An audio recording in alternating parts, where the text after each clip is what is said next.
Are you live? Yeah. All right, we are back. We're live on the Digital Creators Podcast. Today we are in the studio with C4leb400. Welcome, Caleb. That's good, man. Thank you for having me.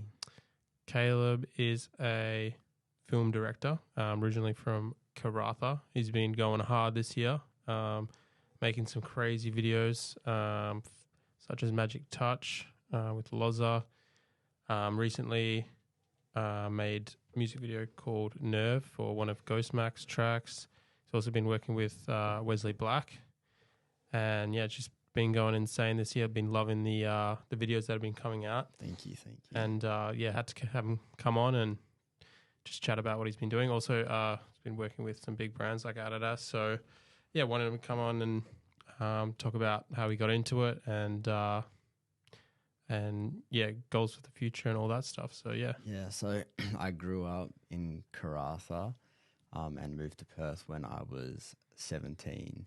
And basically, I've just been doing videos since I moved to Perth. I'm currently studying like media and communication at uni, but my major is screen production.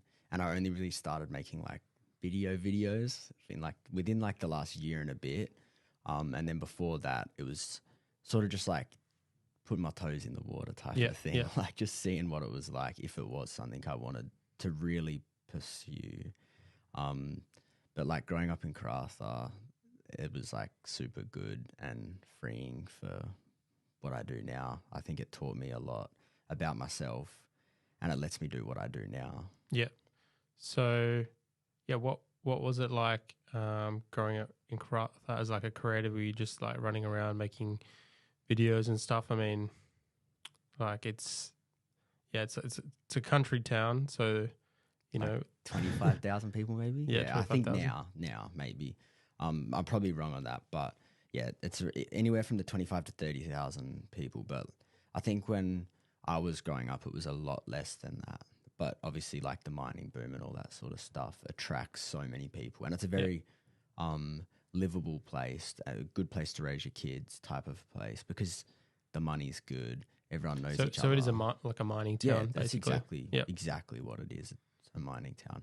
Everyone there like makes good enough money, and obviously there's not much there creatively, but like there's enough there to well and truly have like a really nice life because like you're in nature. Like like if you fly over Karratha in a plane, you can see the whole thing just when you're landing at the airport. But if that's anything, that speaks on like that there's nothing there creatively. I don't know if there is at the moment, but when I was growing up, there was nothing there. Yeah. There was no sort of like, I don't think there was any like push towards like anything creative. I never sort of knew you could do anything creative till probably like towards the end of high school. Like when I sort of like, when the internet became such a big thing, YouTube was a huge thing. Instagram, Facebook, and then I sort of like tried it out and I was like, holy shit, I love this. This is good. So did you get kind of like bored in Karratha at all? Or Not did you always really. like find things to do? Nah, like it's hard, bro. It was so good to grow up. Like literally wake up in the morning, like around the time I was probably 15, 16, like, so everyone in Karratha when you're 16, you get a moped because like the town's small. You can legally ride a 50cc moped. You have your freedom. So you wake up at 8:20 when school starts. Don't go to form class or homeroom, whatever you call it. None of that. And then you drive to school around first period, second period, maybe if you're lucky. Yeah. You go to school for however long. I did 811 and then I dropped it because I was like, if I just want to have fun in high school and like live as a kid, you know, before I sort of like have to be an adult. Yeah. An adult. Were you kind of like looking at all these people around you going into mining and be like, shit, is that where my life is going sort of thing? Well, like not that that's a bad thing, but. No, it's not at all. It's like to each to their own. But like my parents have like an electrical company. Like, so I was sort of around like tradesmen or like that type of work like my whole life. And obviously like all my dad's and mum's friends are tradesmen or whatnot. And then, you know, you get into year 10 to 12 in high school and your friends start dropping out to become tradesmen and stuff like that.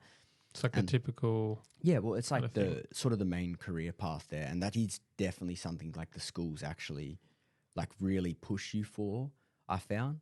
And like the money's there. The money is there. Like I did a bit of like trade assistant work on like uni breaks, and like Yeah. the So money, it's actually decent. the money is there, and it wasn't bad. That's the thing. Like too many people hate on all that shit. Like I can see why people love doing that, but like because I've got like this little weird bone in my body, like a creative, whatever you want to call it, that needs to be like scratched. Yeah. It just wasn't for me. But like sometimes I am envious of like the people who it is for, because like, you know, you get the nice boat, you get the nice car. Oh, your weekend?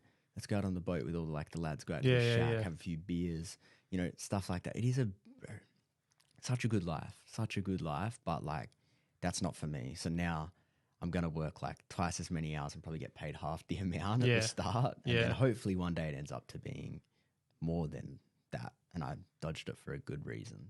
Yeah, for sure. When you were kind of growing up in Karratha, small town, do people kind of look sort of like, do they think it was weird you're kind of creating all these videos, like stuff like that, because it's kind of different from what everyone else is doing? Not necessarily, because I didn't really start doing videos in Karratha. I had these videos called Fuckheads Only I made in high school, and they were like the sort of start of like my somewhat like creative journey in videos, because I loved writing as a kid, but then when you get to high school, it's sort of like they get rid of like the whole creative writing. Yeah. And it honestly like is draining people's creativity, because like they're not using it anymore. So like they lose it. And then I had this little weird outlet, the videos. Yeah.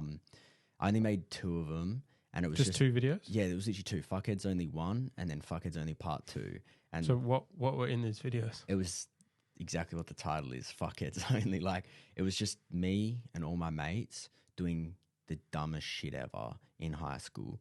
Like the typical stuff you see at the parties, you know, the motorbikes. It was exactly what we do, but it was like now, Jackass. yeah, literally. But I just pulled out my phone. I was like, "Hey, I'm gonna video this." Was it like a long video or just like short clips of like dumb? It was like a minute long. The longest clip was like 2.5 seconds, I reckon. And it was like to meme music. I don't know if you ever heard of Joey Trap. Oh, but yeah. Like it was to like Sesame Street. Joey Trap was like the first one, because I was like hell listening to like underground meme music at the time. And that blew up. That's like that first one's around like 30,000 views. So in Karratha, it wasn't like people were looking at me weirdly, because it was like sort of instantly cool. Yeah. With that first I guess because it was one. kind of stupid and funny, Yeah. like everybody could enjoy it. Oh, exactly. Yeah. It wasn't, I mean, it was creative, but like it wasn't creative. Yeah. And because everyone was sort of involved in it, it wasn't just me. It was like, no one's going to take the piss out of that, because it's like a small town. Yeah. And there's like probably like 30 different people in a video. It's like, if you're going to take the piss out of me, like you're taking the piss out of everyone in the video. And then obviously like the numbers as well. So like if anything has numbers, people fuck with it. Yeah. And it's sad, but that's how it works. Yeah. Like that is how it works. So I never really had to go through like a real bad phase of like people looking at me like that. I think I had it pretty easy, to be fair. But and like how many views would these Facebook videos get? First one, 30,000. I probably a tiny bit above, like maybe 33. And then the second one was also 30,000. The second one was like somewhat of a bigger deal because of the success of the first one. And like people in like nearby towns like Broome and stuff like that were making like their own versions of these videos. Yeah. They got like inspired by yours? Yeah. I think one of them was called like BME Forever, which is like what you, I don't know, shorten Broome to. Or what they do at least. And like that was cool. At the time I was like, fuck these motherfuckers, bro, copying my shit. But like now I look back, I'm like, damn, man, that's like really cool. But yeah, like it's like lots of views, bro. Like 30,000 in Karratha. That's more than the population. Yeah. So everyone's like, oh my God, what the hell, bro? This is sick. So by the time the second one came, it wasn't just like videos I took. Now everyone was like, I want this video in Fuckheads Only. Yeah. Like, here's a video of like me punching the fuck out of my friend at a party when he's drunk. We had like people jumping off like ramps into like the river on push bikes, and like people putting like beers up there, down there, and butt chugs. Yeah, butt chugs. Didn't know if that was appropriate, but butt chugs. We had too many butt chugs in the video, bro. It was like almost like a communal video. Hey, it was the community. end one. Yeah, everyone was sending them in. Community in a very like Karratha way. Yeah, literally. And that one, like the school got like, I don't know, they got iffy with that one because there was a couple clips where like people were in school shirts and that, like going down like the main highway in Karratha doing like wheelies on a motorbike, like stuff they shouldn't be doing. And they were like tried to threaten a bunch of us that we wouldn't graduate and stuff like that. But obviously I graduated. I'm here now. But it was an experience and it got me to where I am today. So I'm like really grateful for it. So, and then the 400 boys, they lived in Karratha with you as well. Like you grew up with them? Yeah. So Deezy and Banjo are both from Karratha. Jet is not from Karratha. But I met them in high school. I didn't really start like socializing with them till like year 9-ish, maybe the end of year 8. I think it was because me and Banjo got into like an English class together. I think the teacher's name was like Mr. Brito. It was like this Canadian guy's like, go Brito. And everyone would just take the piss out of him. But he was like a legend, such a good guy. And that's sort of how like I got my introduction to them, whereas they went to primary school together. So like they'd previously known each other for probably like 5 or 6 years, something around that time. And then, we were just sort of all together. Then Banjo left around like year 9 or going into year 10. And then it was just like me and Deezy for ages. Deezy obviously started doing the music shit, sort of started up what is 400. Just in his bedroom, and then we moved it to his shed, and now it's in Perth. Yeah, that's how it goes. Yeah. And you were kind of like making little music videos back then for them, or nah? So I hadn't made my first music video till I moved to Perth. I think it was 2019 or 2020. Yeah. It was for Banjo's first song ever, and then it was my first music video. That's private on my YouTube channel right now. It's gonna go up again. One day it will be released. Oh, it is released. I just have to unlist it as private, but it will go up again. It was just like the reason I took it down is because like I started getting like a decent amount of eyes. I didn't want it to be in like the dice roll of like the first video someone watches. Yeah. Just say someone big comes and watches and they're like, let me see what he's about. Yeah. Fuckheads only. Really? Uploaded it on my private Instagram account.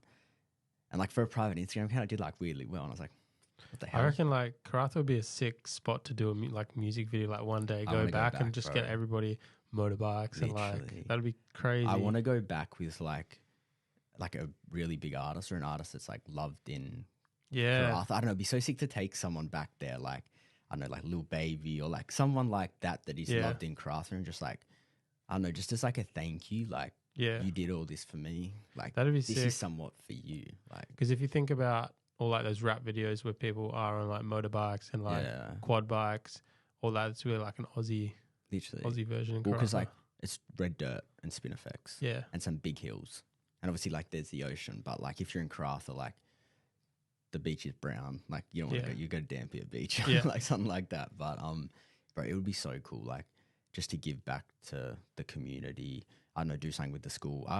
As much as a kid, like I'd always sit there and be like, I'd hate to be that guy speaking to the assembly right now. Part of me is like, I want to be that guy speaking at the assembly and just, I don't know, especially in Karratha and just like let kids know, like, there's hope. Paths, like, there's a lot you can do. Like, I had like really, really talented friends growing up that like don't create stuff anymore. But some of them were like the most naturally talented creative people I've met in my life. Like they didn't have to like work very hard to like be good at something like drawing or stuff like that. And I'm just like, what? Like, but because the opportunities aren't there or like no one shows you like, hey, you can like make a clothing brand and like make a living off it. Then they're just like, oh no, like I'm gonna go do this. Like, because I think in Karratha, because a lot of people in mining, like that's what you sort of see. It's probably harder to kind of break out of that. I mean, even in Perth, it's like it's hard to not be in mining. Like even I think most industries are just fueled by that. So it's hard to make it as a creative, but you can do it. Like, and I think how I do it is I have like business stuff I do, like maybe corporate stuff. For like, I do like headshots for like accounting firms, like stuff like that. But then I have my creative work that I do as well. So there's like that way, or I don't know. Are you making like enough as a videographer like now in terms of like the music scene and stuff, or you need like you working a second job? Yeah, so I'm still at uni. I'm in my final semester now, so I still work casually in retail. So I work at Puma out like Watertown, just dox myself there. Yeah. People come in, harass me. Oh, yeah. So I work there like 25 hours a week. Yeah. Just casually. I used to be part-time, but it was just a bit stressful, like the extra responsibilities you take on, like being a like supervisor part-timer or whatever. Yeah. So I was like, nah, I want to drop down to casual, and like it really let me grind on all this sort of stuff. Yeah. But no, like the budgets aren't here. Yeah. Music-wise. Yeah. Music video-wise. Sure, the budgets are elsewhere here in like mining, like we've spoken about before. Like I could definitely, with the portfolio I built up, I could probably hit up Rio Tinto and be like, hey, let me shoot at your site. Yeah. And probably walk away with more than I get paid from like 3 music videos. Yeah. But to me, it's like not about the money yet. I try to basically put all the money that the artists give me almost directly back into the video, at least at the moment, because it's like, it's an investment in myself. Like the videos are on my channel. Yeah. The videos are my brand. That's my image. All the videos, like, you know, obviously it comes back on the artist a lot as well, but like a lot of it comes back on me just because how like, I don't know, I sort of force myself into like the spotlight. I'm like, fucking look at me, I made it.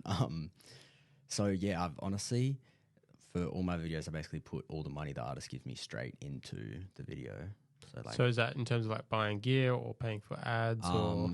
So basically building sets, costumes, props, extras, you know, anything you can think of that goes into a video. Because like, I think what makes my videos different are like the ideas. I don't necessarily think I'm like a talented cinematographer or a great gaffer with lighting or anything like that. I think like what is good about me is like the weird thing that like ticks up here and like makes something different to like what you might expect. I don't know what people expect, but if that makes any sense, I think that is what makes my videos good. So that's where like the money needs to go, like the little worlds I create. So like the Margiela video, for example, like building that tattoo studio. Yeah. Like we bought a real tattoo gun. That's like $150 with that ugly ass dentist chair he was laying on, like off Facebook Marketplace. I think that was only $50 or something. YouTube, like Mr. Beast and all that. He said, when he started, he just, anything he makes, he just reinvests it back into the next video. And I think that's like a super cool way to go about things. It's basically, what I do now. Like I know it's all going to pay off. Like I know doing it now and almost working for free to a degree. Yeah. Will, you know, 2 weeks time, someone's gonna be like, not 2 weeks, 2 months, 2 years, who knows? Yeah. Be like, oh, here's 60 grand for a video. Yeah. Take 10 grand for yourself. Like, yeah. And I know that will happen. Yeah. So I know that doing like the work now will totally pay off in the future. It already is paying off. Like I'm so grateful for everything, but I already feel like it's paying off to some degree. Yeah, and I guess you'll have those videos on your channel like forever, so someone's always going to keep coming back and watching it. Exactly. And I think that reinvestment strategy is like a good idea. And the thing is like the budgets aren't small either. Like that's something like me saying I'm working for free. I don't want to take it away from like what the artists are providing. Like that's fucking $2,000 plus. Yeah. Like for most of them, like I'm putting out work that I genuinely want to put out, like things I see and then they come to life and I'm fucking happy. Yeah, like I think the first video that I saw from you was a Magic Touch music video from Lozza. Yeah. And as soon as I saw that, I was like, damn. And I watched it and I was literally like, that's the hardest video I've seen in Perth. Oh, thank you, bro. Thank you. That is still probably my favorite video to date. That like science lab we built, that was like in my laundry.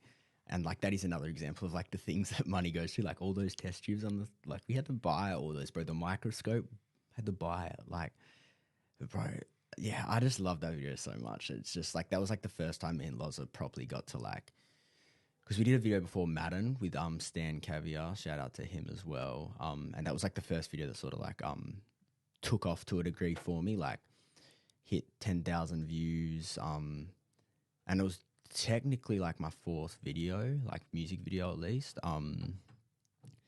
And then me and Lozza linked up again for the Magic Touch video. It was meant to just be like a EP teaser, just a little short, like 30-second video. And then I was like, I think I got an idea. Do you have some money? Yeah, and then he was like, let me hear the idea. And I basically told him the idea. And the styling, the color choice, like it's all so sick. Thank you. So what's kind of your whole process to that? Basically, like, when it comes to videos for me, I don't think I necessarily have a process. I think, like, if you want to call this a process, it's just like sitting down and listening to this, like, to the song. And if something clicks, it clicks. If something doesn't click, it doesn't click. And that's something like I always like say to artists at the start as well when they send me tracks. I'm like, hey, just letting you know, like, if I don't want to do this, like, it's nothing personal against your track at all, because if it doesn't creatively click with me, you're not going to get 100%. And sort of like we talked about before, to the point where like I'm putting all the money into the video, like I want the song to click if I'm putting all the money into the video, you know? So, I just sat down, listened to it, boom, click. I was like, what the hell? He's a crazy scientist. And I found all like these reference images of like these crazy crackhead scientists, like clip art almost looking images. And I was like, let's do this. Let's do like the weird little candle circle.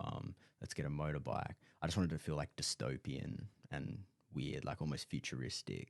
Yeah. And that's like what that main beach scene was for as well, like where they were on the beach and it sort of was like a fever dream. Yeah, that's all I do, bro. I sit there, play, write. Yeah. And are you on like Pinterest getting images or Instagram saving stuff or like? No, not really.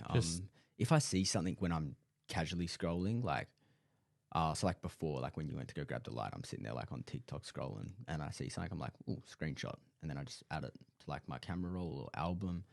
And like I might go back for reference later and I'll be like, oh, matches this sort of idea. But like generally it's just listening to the song, sitting there just with only the song playing, like, and I just listen, you know, maybe close my eyes if I want to, maybe not. But like videos hit me all like ideas just all the time. Like when I was driving here, I drove past the Rainbow Sea containers, and I didn't necessarily have an idea about the Rainbow Sea containers, but I had an idea about like a shoot in the port with like the other sea containers and like matching outfits to like the mundane blues and the reds and the maroons. And I was like, what the fuck? Like that just came to me like randomly from seeing like some Rainbow Sea containers. So I don't really know how.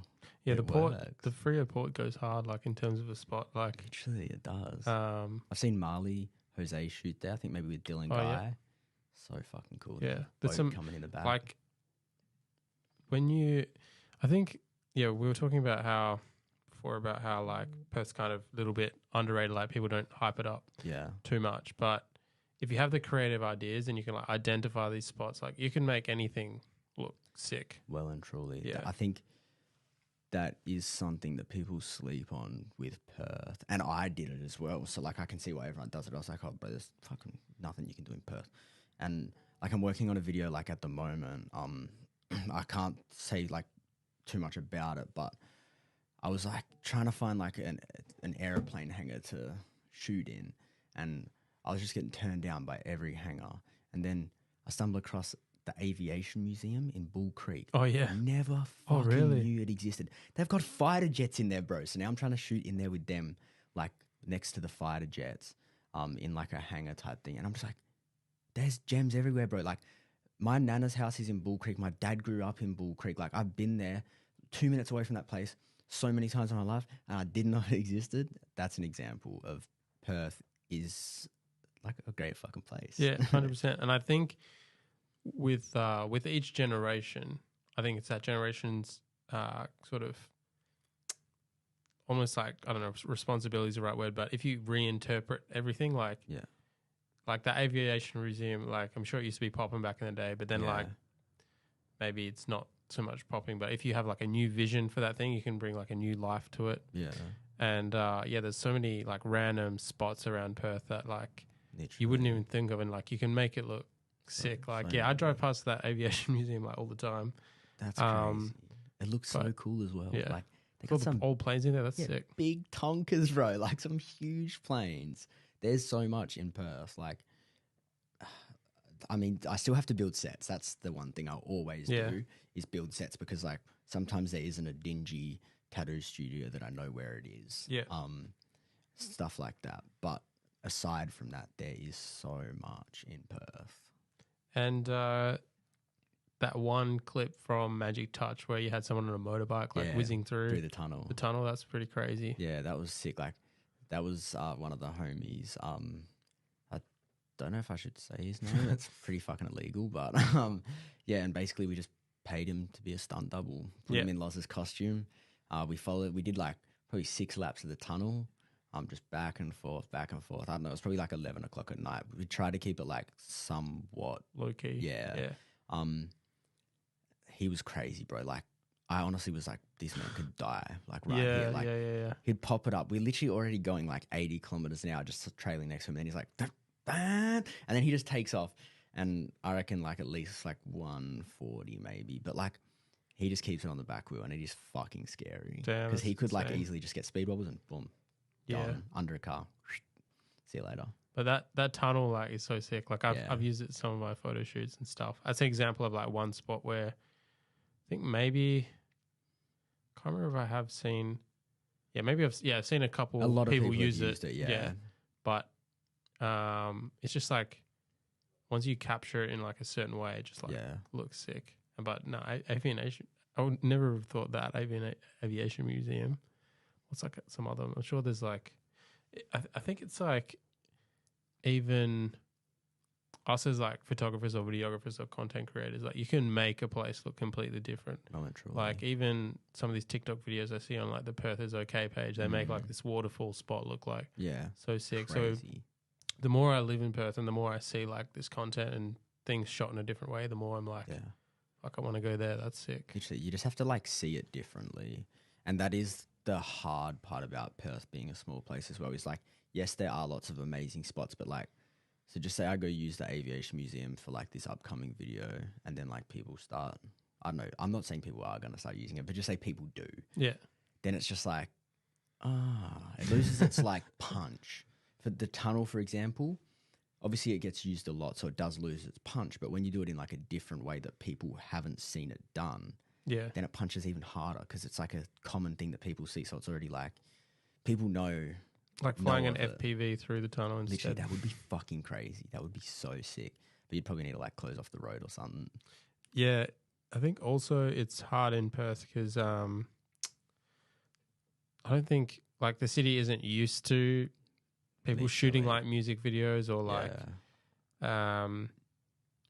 and I think, Perth could be a sick spot to even shoot like movies and that sort of thing. But because we don't get a lot of that, I think we do have like a lot of safety laws or like it's whatever it is, like the permits and shit. Yeah. So you just gotta kind of run it like even with guerrilla mode. Yeah. Exactly what like. I think that's something that's been like I've found hard. Is just a lot of places say no. Like, and like I want to do the writing and tell them I'm gonna shoot and be like, hey, like, can I do so and so? I'm happy to throw a bit of money your way, buy your carton of piss, like And then they're just like, no. Because they're like old heads that like aren't open to it. Yeah, 100%. I think that's the thing in Perth. Like, it is an older population, so they're just not. Yeah. They're like, we're good the way things are. Like, we don't want to change anything. Yeah. But then sometimes you find like people that are down to do it, and it's like so refreshing and so cool. Definitely. But I think it is harder in Perth to have those sort of creative projects. Yeah, just because people aren't used to it. Where in the States, people are like, everybody's making money on creative projects. They know what's the go with like music videos and shooting stuff. Like everyone wants to get in on it. Yeah. There's that whole culture there. Yeah. But we're a little bit behind, but that's okay. Yeah. It is what it is. Like, I think if they're not, so there's like on the scale, just say, so it's like they're not down or they're like super down, and there's like no in between in Perth. Like anyone who's been keen to like help me out on a video, like maybe they own their location or they own a business or something, they're like, oh my God, like what can I do to help? You walk in, they're like, oh my God, I'm sorry, it's a mess. And there's like one broom like leaning on a wall or something, like, and they're super keen to help. Most of the time, the ones that want to help even do it for free. Yeah. And like I insist, like I'll, buy them a carton, for example, or a bottle of wine. But then, then there's the other end of the spectrum. I think a good way to go about like some of these projects is like finding these subculture communities. Like for me, I did stuff with the car community. Yeah. And like if you ever want to work with them, like you can just go to a meetup. Everyone's like so down. They want to show off their cars. They want to show off like I went on like a car cruise. Have you been on like one of these car cruises? But I know you're talking about. Yeah. And then like everyone's just so down for photo shoots. So I think there's also these cool niche subcultures that might be cool for like creative projects. Like even the wrestling video that you were shooting for Wesley Black that's coming out. They are a subculture there. Like how would you say? Pro wrestlers. Yep.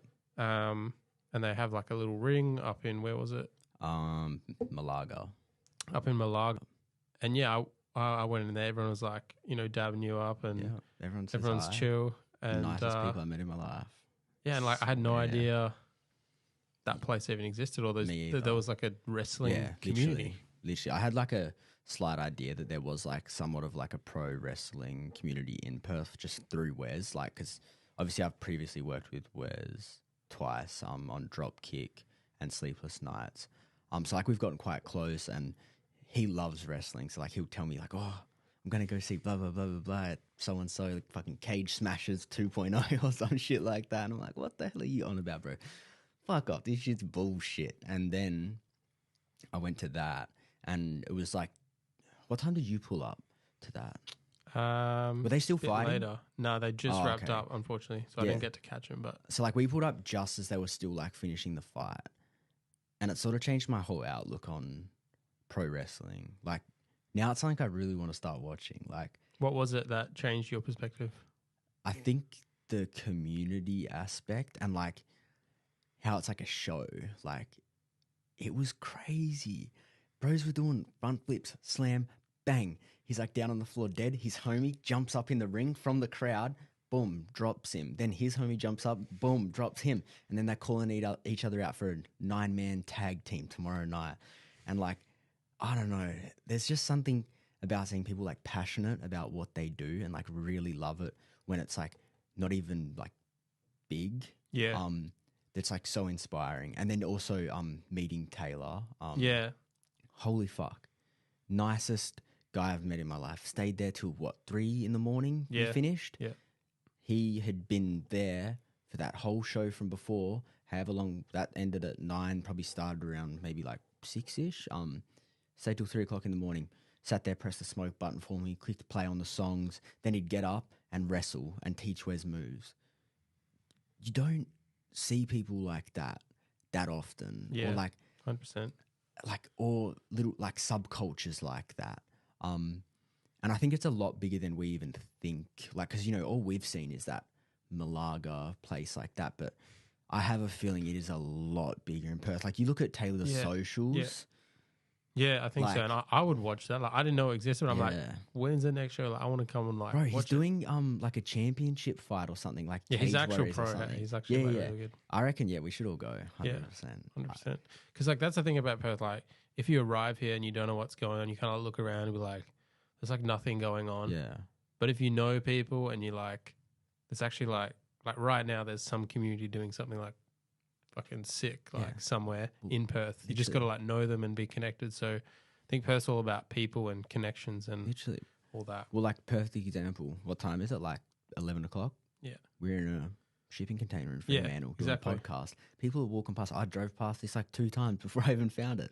That's like a perfect example of these subcultures or just groups in Perth that are like doing beautiful and like amazing things that like not many people know about, and they should. They should, bro. It would make Perth like a way more interesting place. Exactly. Like, this is Freercast run by Nick. Just awesome guy, and he's like just somehow got this together within a year, and now there's a lot of like other people do podcasting. There's like a little community around it, like a radio community. Like some people do like live DJ sets. Yeah. Every Friday now he has like a little fire out the front, just like chairs, drinks. People can just like walk past, just come out and just hang out. And it's so sick. Yeah. It's fucking beautiful, man. But like, I totally get like the point of view as well of people saying like there's nothing in Perth, or Perth is like small and stuff like that. Because when I first moved to Perth, I was that guy. Like I wasn't working, like I wasn't doing music videos. When I wanted to work for money, I'd go back to Karratha on uni holidays and work as a trade assistant. And I'd just go to uni, come home, and like I had like a big like smoking phase then. Like I'd just come home and just like punch cones, punch cones, bro. Like, and like I didn't actually realize like at the time like it was pretty like self-destructive. Like I don't know. I was happy, but like I think deep down like I wasn't happy. But I'm also very grateful that I had that time to sit there and do nothing and play all the video games I wanted to and stuff like that. But yeah, I hated on Perth. I was like, always wanted to go back to Karratha. Yeah, I think that's where everyone starts. And like, it's so easy to just stay in that and like not break out of it. It's like, if you're in, I think everyone sort of comes from that in a way. But yeah, you've got to kind of like make it happen yourself, and you can make it happen. No, I agree. I think some people just need a push. Like, it's hard to push yourself. Like, there's not many people that can like actually push. I think it's that country town thing. Like, in a country town, it's not like you're living in like a bustling city where things are happening and it's kind of, easy to have connections. There's always things going on. Yeah. Like when nothing's going on, like what else are you going to do? Like you're just going to turn on like Netflix and like have a beer or something and like watch it. But yeah, it's easy to do that. But like it's not really as fulfilling, I guess, especially as a creative person. No, not at all. So you got to kind of make it happen yourself. Yeah, definitely. And you also released another music video recently. I think maybe it's been around a week. Nerve. Yeah, I think it's almost 2 weeks now. Yeah. Nerve, Ghost Mac, and Wesley Black. Yeah. Oh wait, so that's even more videos with Wes now. Yeah. So man, what a fucking video, bro. That was so fun to shoot. I love that. Yeah, it's a lot of like humor in there as well. Talk us through the process for that one. So it was just basically me and Banjo, which is Ghost, had planned for like a video for a song called like Pretty, long time ago. Like we had the video all planned out and stuff, and it just like never eventuated to anything. Partly my fault, but because I never sort of took action on it because I was always like being creatively filled by something else. But I'm like, obviously now we could both look back and be like, damn, that happened for a reason. Yeah. And he sent me Nerve while I was still like writing Pretty. And I was like, hold on a second. Like, I think I fucking hear something here. Like the second I heard like that white boy from the Burbs, I didn't even need to hear anything else. Like I just was like, you had the ideas like flowing, like popping into instantly. Your head. The second I heard white boy from the Burbs, I was like, all right, we're doing like frat boys, but like the posh frat boys that got like daddy's money. Yeah. I want, matching polos. I want cargo shorts. I want polos tucked into cargo shorts. I want croquet.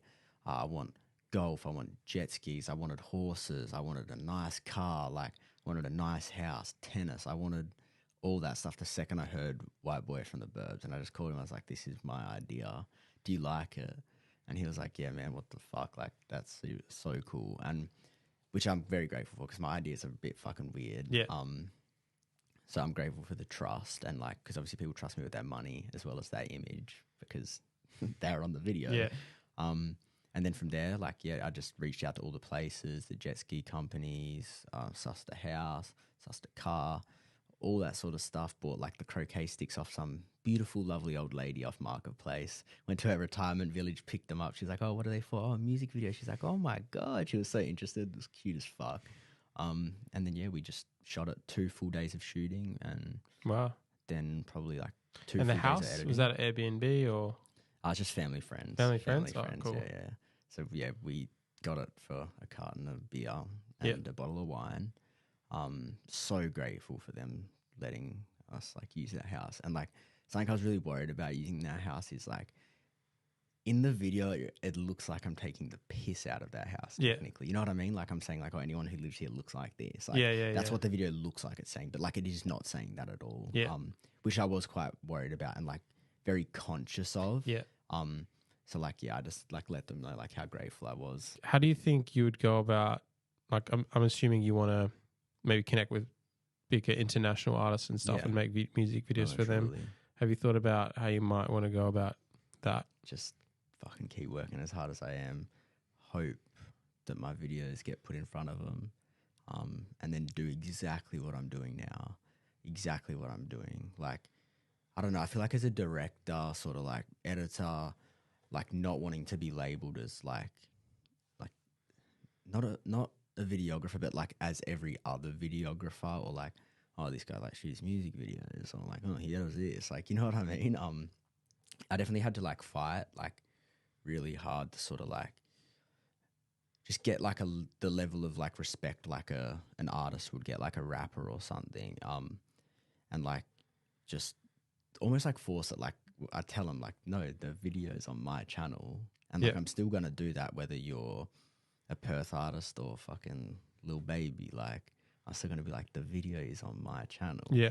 And then like, are we doing a collab post or am I posting it? Yeah, Like, yeah, you know what yeah. I mean? Like, Yeah. and like that's just me like trying to like stand my ground and just, I don't know, stay true to myself, because that's what I want for myself. Like to be like one of the like main people, I guess, like the main characters, if that's how you put it. So I'll do that I'll go about it the exact same way with bigger artists.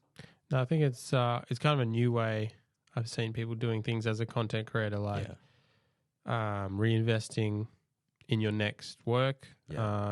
Also, like Lyrical Lemonade does. He also has it on his channel. Exactly. And then his channel is now turned into something like pretty huge. Yeah. I think that whole like Lyrical Lemonade thing, probably, I mean, I don't know where his inspirations came from music video wise, but in the grand scheme of things, in like the whole like directors having videos on their channels and having their brand, that was like pioneered by like obviously Cole doing all that sort of stuff. Yeah. And like that is someone obviously I look up to. Yeah. I think you could probably just tell like maybe by like watching a video or something. Yeah, no, 100%. And I think there's been like this new way that creators have gone about making music videos. Like producers for music never used to be like the main character, but now like they have their own little sound they put in literally to the songs. For example, Metro Boomin. Yeah. He's having like his own albums. Yeah, exactly. And like people were following. And like I see why. Like obviously I'm in the same boat. I totally see why. Like why did it sounds bad, but like why do you want to do all the hard work and then someone else get the spotlight? You know, yeah. It's just Well, like creatives for as long as I can remember have always been like the behind the scenes, like little guys behind the computer. And now whether you're like a producer or like a videographer or photographer, I think maybe with social media, the person that's like the musician isn't getting like all the credit for what the work is. I do think we have to work twice as hard as the musicians though to gain the respect and the eyes. Yeah, because it's not like our part isn't as glamorous. Yeah, exactly. It's like we're not on the forefront, like, yo, like well, in that's the music why video I looking put cool. myself in all the music videos. I basically like feature in all of my music videos, and like the first promo for most of my music videos, like the first sort of announcement post will normally just be like a still image of the video, and it's like something from the video, like of me and the artist. Like obviously you shot the one for me and Wes. People haven't seen it yet. Then there's the one of me tattooing Lozza. There's the one of me, Wes and Banjo out the front of the Lotus. Cheers in the champagne glasses. But like that's like my way of like being like, hey, fucking look at me. Bro. I made this shit, bro. Look at me. Like obviously look at them as well always, but look at me as well. I think you've been doing like the marketing differently for these music videos. Like you also put like a billboard, like it made a billboard for Magic Touch. Yeah, we got the billboard. So how did you go about that? Like how much was that? Bro. How much was that? Paid for it. It was $4,200. Damn. And me and Lozza went halves. And it was up for a week, and it was something I've always wanted to do and tick off a billboard. if I didn't do it with him, I was gonna do it by myself at some point when I could afford it. But like, I don't know, just like the relationship that like me and Lozza built. Like I was like, I told him, I was like, I don't know if people are gonna watch the video because of the billboard. Like people driving past the billboard, but I was like, think of it as when we post the billboard, the followers are gonna watch it and all the TikTok content we get. And that's how I like marketed it to him. And like, I'm so happy like I shared that with him because like, fuck, that's like literally like my brother now. Like we're so close and we do like heaps together and we always work together. It's like I'm super grateful we got to like share. Like I guess like something we'll always look back on. That's like something I'll never forget. Yeah, I think you're kind of like, I've never seen anyone go that far like to promote a music video or something like that. So you're almost like breaking boundaries, at least in Perth. Yeah. Yeah, well, like I guess like marketing. Yeah, fuck. I mean, like, it was Magic Touch was like maybe my 5th or 6th video. It's like, who the fuck spends $2,000 on a billboard on that 6th video, bro? Like, I don't know. I'm dumb enough to do it, but I think we are dumb enough to do it. Me and Lozza, but I think it paid off. Like, honestly, like the amount of like just looks we got from it, and people being like, "Oh, these guys are serious." And I actually got a lot of views really quick. Like, what's it on now? Oh fuck, I don't know, probably around 14,000 ish. I reckon. Yeah, that's sick. Yeah, some like fucking good cosigns on it as well. And like the billboard was our most liked post at the time because like at the time I only had like 1,300 followers. He probably had 1,400, and we got like 560 likes. I'm like, oh my fucking god, bro! Look at this shit. This is why it was worth it. And then like now we've posted Margiela. It's got like 800 likes. Yeah, Margiela was really cool as well. Like the way you shot it in the train. Like I love shooting trains for my photography and stuff. It's just like another element that's like, it's so recognizable as a Perth thing, but you can make it look like literally you just got to get a different like interpretation. Yeah, literally. And then that's another kind of point how we have these things in Perth. Like you might not think it's like a cool place to shoot, but you can like make it look sick with like the styling and the music. Walk on a train, shoot your friend. Yeah. Make him look like I guess he sort of looked like a crackhead. Yeah. Make him dance and swing off the rails, color grade it nice, and there you go. That's a unique trans-Perth shot. Yeah, exactly. And it was cool. It was like my favorite shot of the video. The yellows and red, like so nice together. So nice. And you use like After Effects to stuff? Like, is that hard to? I haven't even played around with that. Premiere Pro is like what I do, like all my bass, like cutting in. But any like VFX and stuff like that, that's all After Effects. So like the shit where like I sort of like set stuff on fire or like lightning or those like, you know, those like zoom throughs that I sort of do where you're like zooming through like objects in the videos, stuff like that. That's like all After Effects. It is a learning curve, but anything's a learning curve. Like like even in the Magic Touch video, that fire bit was insane. That was my first time, bro, doing it, and I sat there. It's like 2 seconds worth of footage. It took me 5 hours. Damn. But like you have to sell it. Like that's the thing. You really have to sell it because if you don't sell it, instantly people are like, tacky, click off. Yeah. So you got to sell it. Oh, that first, the first like few seconds, it's everything. Like it said, like even now, people's attention spans are just like messed up from like TikTok or whatever. Literally. Even me, like I'm watching something like has to be snappy. So every video I make, I'm trying to like make it engaging from the beginning. So that definitely killed it with the engagement from the beginning. Like so many transitions and like animations and everything. Yeah, well, we had Nathan Simic. I don't know if you've met him or talked to him before. He does like VFX, and I think he's opening up his own studio in Perth as well. He did like the title cards for us. So like, because I knew what I wanted, but I didn't know how to do it. So like, I just wrote up like a rough idea. I was like, I want it to be like green lightning flashing in the clouds, the name, the title. And then I want it to like zoom down through the clouds to like this motorbike chase shot I had. And he was like, let me go one step further. And then he goes down through the clouds and then through the news helicopter camera. Yeah. And you like see it go through the helicopter into the camera and then the motorbike. And I was like, what the fuck? Yeah, I've never seen a music video that hard out of Perth from what I've seen. Yeah, so he killed that, and so many people fucking loved that part of the video, just like super snappy intro. And then we had like the news reporters we hired from Fiverr doing the like Magic Touch, Chosen Oh One, yeah. like Oh, that sort of sick. stuff. So they were all from Fiverr. Is that stuff like, how much is that for like a news reporter? I don't know. I think Lozza or Goon paid for it because that wasn't meant to be for the video. That was for the EP teaser, like Yeah. trailer. For the launch party, they wanted to have like news reporters talking and that. So Lozza and Goon sorted all that stuff. And then obviously I had it because I was like working sort of on like, I guess like the creative direction of like somewhat of the EP. And I was like, I sort of had like a blank space to fill. And I was like, oh, fuck it. Like, this is going to look sick. Yeah. And I added it and it looked fucking cool. So you guys definitely invest in as much as possible behind it. Yeah. Like Fiverr, set design, like literally. yeah. So much. Like that Magic Touch video, like, you know, Lozza probably like, fuck, I was definitely like less established then. So like people weren't like trusting me with as much money. But Lozza still probably gave me like $1,500-$2,000. Yeah. All into the video. Obviously had to get Nathan to do the titles.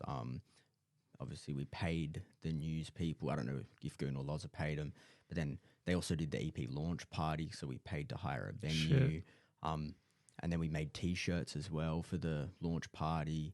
We had a billboard, like so probably like close to like 8K on that whole sort of like project, like including the EP and the show and the billboard.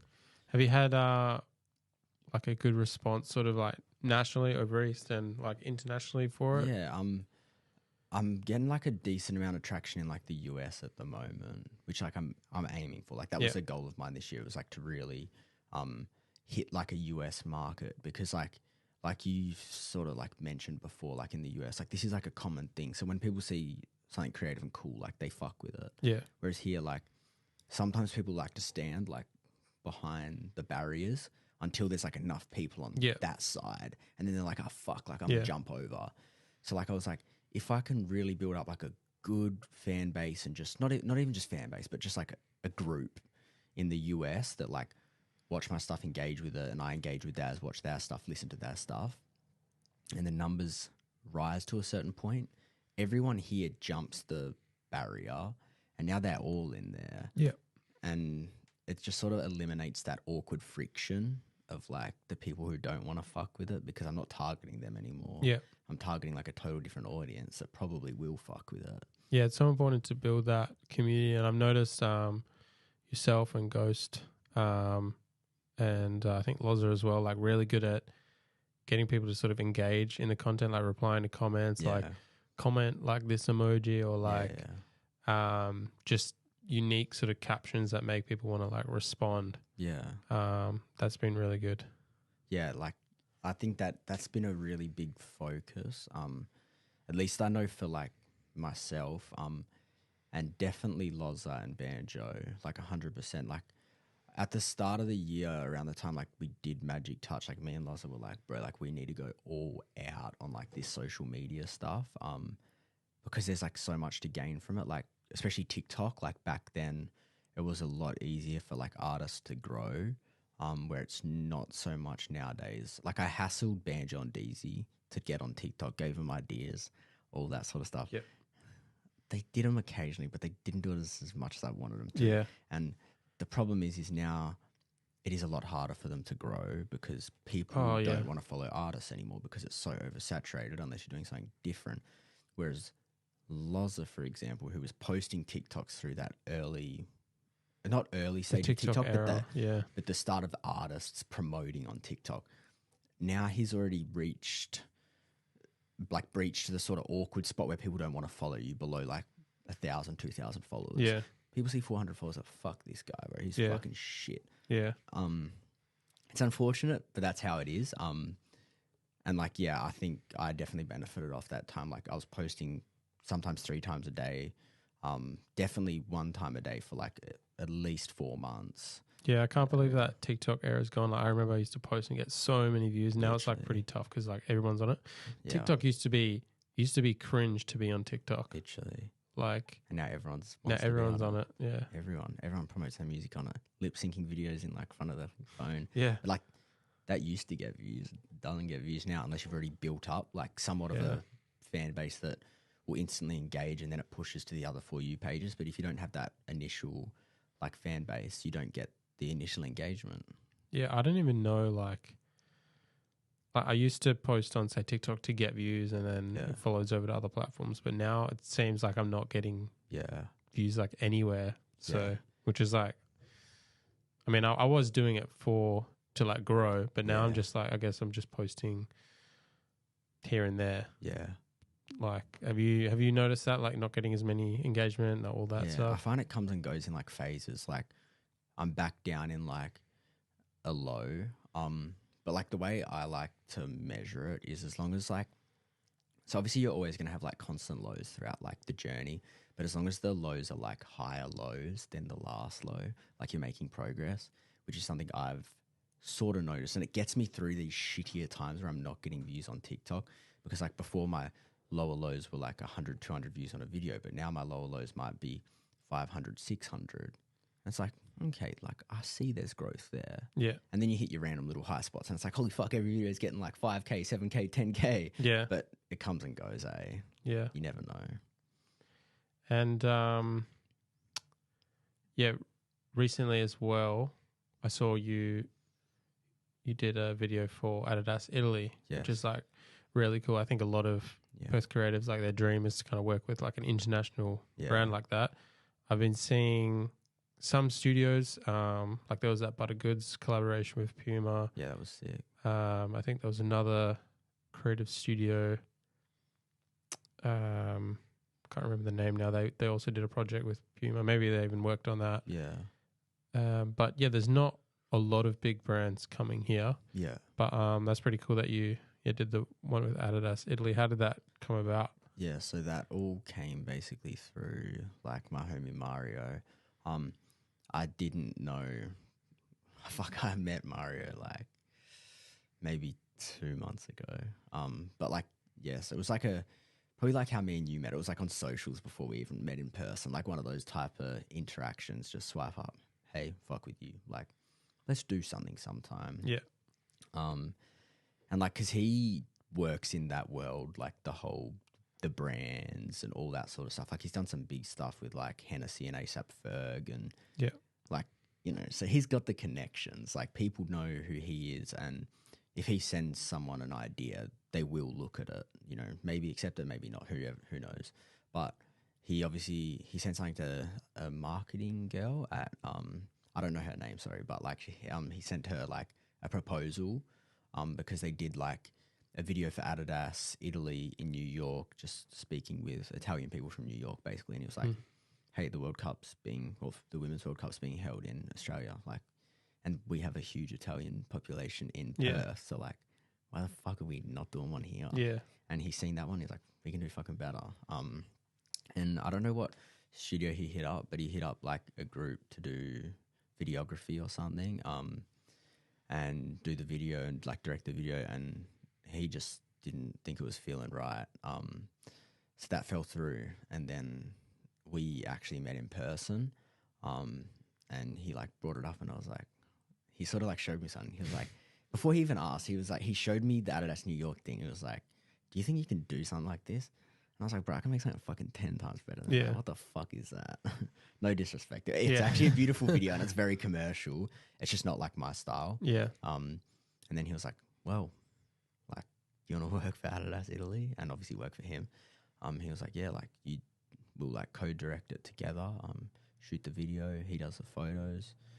And then it just all came from there. It was such a cool experience, bro. Like, the hard part about it is like it is very commercial. Like it's something I said in the caption when I posted on my thing. I was like, this isn't what I normally do, but like still grateful that I got to do it type thing. Yeah. But I think that's how it works with these big brands. It's like you have to show them you can do exactly what they want first. And then once they start to get more of your like taste and flavor, they're like, hey, do that fucking cool transition. Yeah. Hey, do this. But like if I went straight into that video of like Nona's rolling up pasta and like edit it how I edit a music video, they would have just been like, bro, get like fuck. flames. Literally, bro, get the fuck out of here. But yeah, man, it was super cool. Like, I think it's crazy that like last year in May, I posted like my first, like, I'd say proper music video, like with like a promo and like announced it and stuff. And then like within a year's time, like I'm doing a shoot for Adidas. So like crazy. Yeah, super grateful for Mario for trusting me with that. And everything because it was fucking amazing. Such a cool experience. Yeah, I've had Mario on before. He's just like so well traveled, literally, and experienced. And experience. One of my favorite photographers here. He knows how to like really capture culture and that sort of thing. But I think it's to get that sort of work, I think you kind of do have to travel and be like connected that way because the brands aren't coming here first. Oh yeah, literally. So even when I went to Japan and I shot Tokyo Fashion Week, which is like amazing experience for me. Like now I have those connections. Like you just meet people. Yeah. And you're kind of like that unique creative because you're from like this different part of the world that they don't know of. But it's amazing how many connections you can get in that little bit of time. So I swear like if you went to like the US or like London or like New York or whatever, like your progress would just increase like tenfold. Yeah, I'm gonna try go like early next year. I want to go to the US just for like I don't know 2 to 3 months. Work with who I can, do what I can do. Just build connections. It's at the end of the day, it's all about connections. Like I've found that especially in Perth, if you have the connections, then it's just so much easier to do things. Like I think because we're kind of spread out around Perth, I think we do struggle with like collaboration here a lot because maybe there's like a big distance and it doesn't always line up. But I think through, knowing other creative people, they know people like, I think I've said this before on the podcast, like, people know people here in Perth. Like you'll be surprised. Literally. People know like celebrities, people know brands, like it's insane. So I think in Perth, just like I would advise like other creatives as well, just network with many people as you can. Yeah. Like meet people, try to join like communities and then like travel as well. Like literally. You can you can like one day work with these like big brands. So that's so the thing. Like it sucks, but it is all about who you know.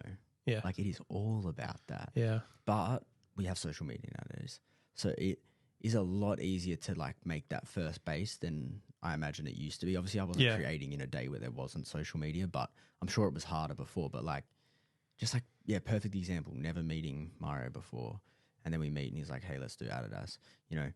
Never meeting you before. Follow each other, like some stuff. Hey, you're cool, and we've talked. This is like the second time, but like obviously the first time just me and you, and then we've worked together. You've come and worked on the Ready to Go set for the Wesley video. Yeah, like that's all from social media. Yeah, it is it's definitely easy to like pick up like people now. Literally. But I think it's still once you meet like face to face and it's like you can like collaborate like with anything, just pitch ideas to people. Yeah, but I also recommend like sending out DMs. That works. I send a lot of DMs. Yeah. See what you can get. Like, why not try it out? Literally, I like even like to say someone like relatively big follows me, or something. I'll send them a DM. I'll just be like, hey, like, just letting you know, like, if you ever want someone to like teach anything, or I'm all ears. I'm trying to learn and be like the best version of myself I can be. So let me know if you ever want to drop some sauce, or you ever want to work, or you ever need me for anything. Because if you just put like that initial like thing out there. Otherwise, it might just be like a follow and a follow back and an occasional couple of likes. But if you send that first sort of like message, it like lays the foundations of what it could be. It might not necessarily be anything, but like, why would you not? It could be something. Yeah, like I think it's always good to send that down, just be like, hey, like if you ever wanted to work together, even if they don't respond, like you never know, like one day something might come up. Yeah. And it's always good to have that. Just send something positive out. You never know what's going to sort of happen. Yeah, literally. We also got some questions from social media we're going to get through. So these are submissions, what people want to know from Caleb. We've removed some, but one I will answer. So we got one from Lovex Kane. Oh, half the names are all cut out on it. Oh, okay. I cropped them weird. If you could shoot your dream video, budget irrelevant, what would it be like? I don't know. I feel like that's a very difficult question. I actually wouldn't have a fucking clue. I just think it'd be cool. It'd be crazy. It'd be like budget irrelevant. I guess it would just be like what I do now, but like times 500. And it'd be for like a song I really love and an artist I really love. But like, I haven't had like an idea for like what my best video ever would be. I don't think you know when you have that idea. I think it depends. Like maybe for the Nerve video, if you had unlimited budget, what would you do different? Maybe private jet. Yeah, there we go. Private jet. Maybe hire out like a full country club instead of like some dingy ass golf course. Get like heaps of extras in the polos. Yacht. Literally don't want one Lotus. I want 7. Yacht party. Literally. Oh yeah, like, and fuck one jet ski. Bro, all the boys are on the jet skis. Yeah, everyone there. Jet ski crash is packed. Yeah. Everyone's falling off and shit. Then we got another one from Kickflip Skateboard. Any good collaborations coming up? Obviously like the Wesley video coming out. I don't know if we can say, but like, when's it dropping? I don't know. It's like, well, it's for his EP. His EP drops. I think he announced it today. So yeah, it will drop around then. Yeah. Because it's for Ready to Go, which is the lead single. Is the video finished? I know we still got shooting to do. Still got shooting. Yeah. I'm just trying to sort that all now. But like, me and Wes always go down to the last minute. Like every single video we've done, we'll be doing it like 2 days before it's meant to come out. Yeah. But it always comes out beautiful. What does Perth lack when it comes to creatives trying to make it?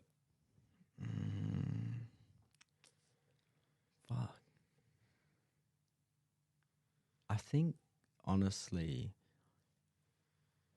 I don't think Perth lacks it. I think sometimes the individuals lack it, like what we were talking about before. Like, people are too uncomfortable to go out of like their comfort zone and do the networking and go into these communities and all that, because I think it's all there.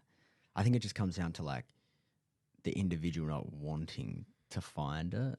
Because I think you can do fucking anything anywhere. Like, obviously, you think everything lacks something that you might want, but do you think it's harder here in any aspects compared to maybe like New York obviously, or whatever? like, yeah, I mean, I'm sure you don't get the looks you might as if you were doing, like, just say I was doing these videos in Sydney or Melbourne, like, then maybe I would be getting bigger artists on the regular or bigger budgets. So for like, say that.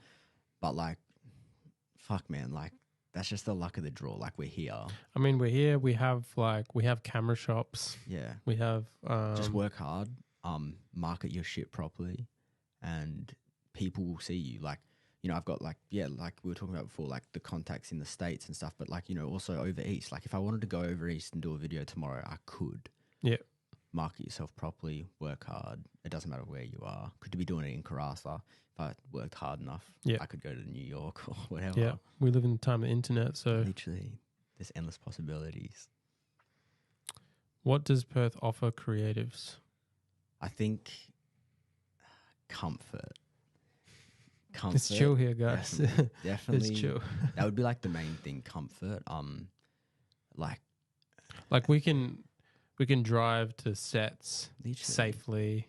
There's no like toll roads or no, we're not gonna like get robbed, our gear robbed, stuff like that. Like think about in New York, if you have to shoot at night or somewhere else like South Africa, you have to shoot at night with all your gear. It's just like sketchy. Yeah. So, but like even just on like a personal comfort as well. Like, you know, if you go out to an event and you just say you pick a random event to go to in Perth, like a rap show, a photography thing, whatever, and you plan to go with no one, you just plan to rock up by yourself. You still have the comfort of, you know, you're at least going to know 5 people there. That's a very comfortable thing. And like, obviously we like comfort as like humans and shit. So that's a good thing. Comfort, you feel safe. It's a safe spot to start creating. Yeah. It's from Lozza. If you could shoot a video for anyone, who would it be? Probably Night Lavelle, I think. Night Lavelle, Suicide Boys, or Baby Keem. What inspired you to start creating? I don't think there's like a starting point like of inspiration for like many people to start creating. I think there's just like a need or like a desire. Like there's just something in you. I don't know what that's called or like how to explain it, but I don't know if you're the same and you had like some inspiration that made you want to create, or were you like me? Because I just had like an itch. I was just like, I want to do something. Definitely creativity is like in me. Yeah. But I think it's in everyone. Inspired me to start. Yeah. It's just like, probably because I couldn't work a regular 9 to 5 like all my life and not like let out my creativity into the world. Yeah. I guess I would be the same thing. I felt like I had something to give out. And I didn't know how to give it out, and then I found a way to give it out. So I guess it's just that. What's the first thing you do when you get a video opportunity? Well, first I have to see if I like the song, or like not like the song. Sorry, that's a bad way to put it. If the song clicks with me, creatively, and then like we talked about, I'll just fucking sit there, listen, and write, or look through my notes of like ideas that I just put down and have but don't have a song, and see if anything like connects to the dots. If it doesn't, it doesn't, and I let them know. If it does, it does, and I let them know. That's all. Worst part about directing MV? Worst part about directing music videos? Fuck. I don't know. Oh, at least at this stage, maybe like the amount of work that has to go into each video is like crazy time consuming. It's very time consuming, and you got like another job as well. So. Yeah, and uni. So like, because I do like obviously 90% of it all myself. Like, you know, you're doing organizing the sets, building the sets if you need to, organizing with places to shoot there, locking in shoot days with everyone, organizing extras, styling, costumes, art direction, all that shit. But I'm sure when I get to a stage when I've got other people doing that, I'll miss these days. Yeah. But so yeah, I am grateful I get to do it now, but I'm keen to not have to do it. Sort of already covered this, but maybe just cover it quickly. Where did you grow up and how did it shape you? Obviously Karratha. How did it shape me? I think what shaped me like super well and like different that other people might not get in like growing up elsewhere is like just the hard work that you see in Karratha. Like the hustle. Literally, bro, you know, like people are up, they're at the workshops like 5:30, 6 in the morning. Like for example, like my fucking dad, bro, like he would just work like 14 hours a day, 12 hours a day. Doing like actual hard labor. Literally. And mum will do the same, bro. And like I saw that my whole life growing up. So like there's like a part of me that like doesn't know anything else than that. Yeah. Which is obviously a good thing, but it's also a bad thing. But that's like the best takeaway you could probably get from growing up in Karratha is like it definitely teaches you that you need to work hard if you want to live a good life and have the things you want. Second last question, plans or goals for the rest of the year? Just keep going super, super hard. Drop as many videos as I can while keeping the same quality. Grow on all my socials and hopefully have a good established platform by the time I want to go to the US next year. How do you handle creative block, and have you ever had creative block during a project? I think for me, it's just like I don't know if I've done enough work to like truly have like a real creative block. But I guess I'd just step back from the project and I don't know, take a break from it. Do something else. Yeah. You know, like literally anything that takes your mind off it. Fucking go play soccer, go play basketball, go ride your bike. And not even just for like a couple hours. Like, bro, take a couple days off it. If you need a week, you need a week. Like, there's no time frame on like. Yeah, that's why we have our like. There's that thing where it's like you have your best ideas in the shower. It's like when you're not actually trying to focus on it. You always have your best ideas when you're not thinking for them. Yeah, and that's just how the world works. But like, we'll never find out why it is like that. But that's how it is. So yeah, just disassociate from the project. I think. Caleb, thanks so much for coming on. Thank you for having sick me. just finding out more about you and like, finding about all the projects you've been working on and like the creative process and all that. It was sick talking to you. Thank you so much, man. I'm very grateful. Thank you for having me. Where can people find you on social media? So on Instagram, it's C4leb400. The A in Caleb is a 4. Same on YouTube, same on TikTok, same on every platform. That's where you find me.